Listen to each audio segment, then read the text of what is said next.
जय हिंद, नमस्कार प्यारे दोस्तों। आप सभी का स्वागत है आपके अपने YouTube चैनल सीजी क्लासेस भुना पर, और जहां पर हम पढ़ रहे हैं पॉलिटी, राजनीति विज्ञान। ठीक है, क्लास नंबर 2 रहेगी। हमने बात की थी महत्वपूर्ण अनुच्छेद की, तो महत्वपूर्ण अनुच्छेद हम कर रहे थे। ठीक है, महत्वपूर्ण अनुच्छेदों के बारे में हम चर्चा कर रहे थे। ठीक है, कोई दिक्कत नहीं है। समानता का अधिकार तक हम आगे थे। समानता का अधिकार कानून के सामने सब बराबर है, आर्टिकल नंबर 14 में दिए गए। तो हमने बात कर ली थी 12 से 35 जो हमारा अधिकार थे, 7 जो मौलिक अधिकार थे, हमने चर्चा की थी। समानता का अधिकार आर्टिकल 14 से 18 में क्या दिया गया है? कानून के सामने सब बराबर होंगे। आर्टिकल 14 में दिया गया है कानून के सामने सब बराबर हैं। ठीक है,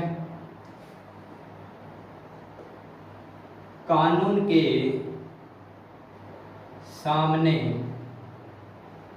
सभी को बराबर समझा जाएगा।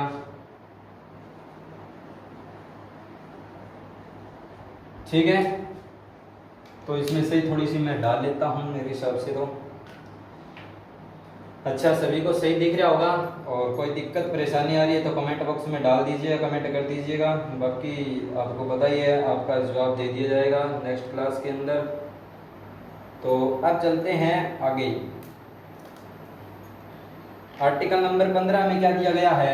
आर्टिकल नंबर 15 में दिया गया है आपका, आर्टिकल 15 में है, आर्टिकल 15 में है धर्म जाति आदि के आधार पर भेद लिया जाएगा। ठीक है, धर्म जाति आदि के आधार पर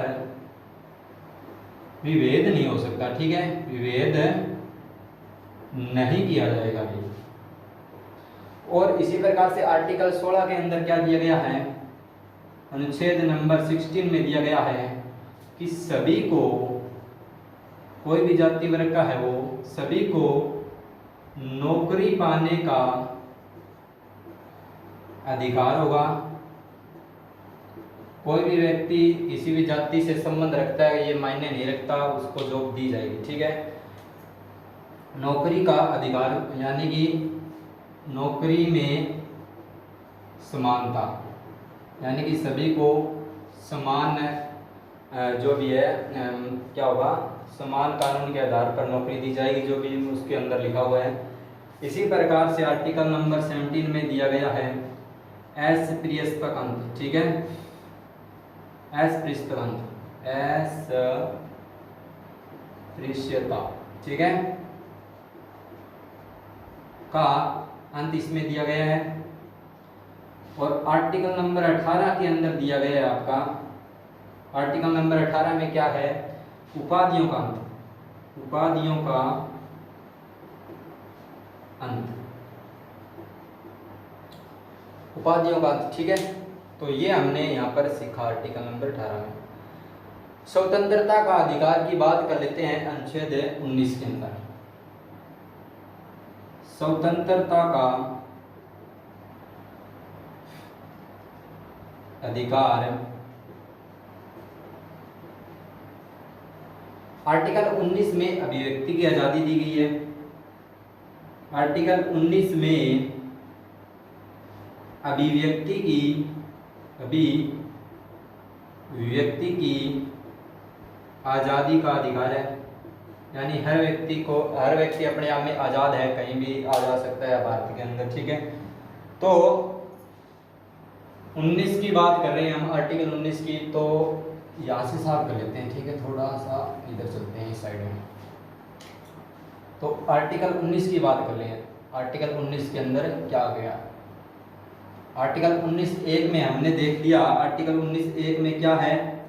अभिव्यक्ति की आज़ादी है, और अभिव्यक्ति की आज़ादी है, पहला है इसमें बोलने की स्वतंत्रता का अधिकार है, बोलने की स्वतंत्रता है। और दूसरा आपको दिया गया है कहीं भी जगह आप इकट्ठे हो सकते हो। ठीक है, इकट्ठे होने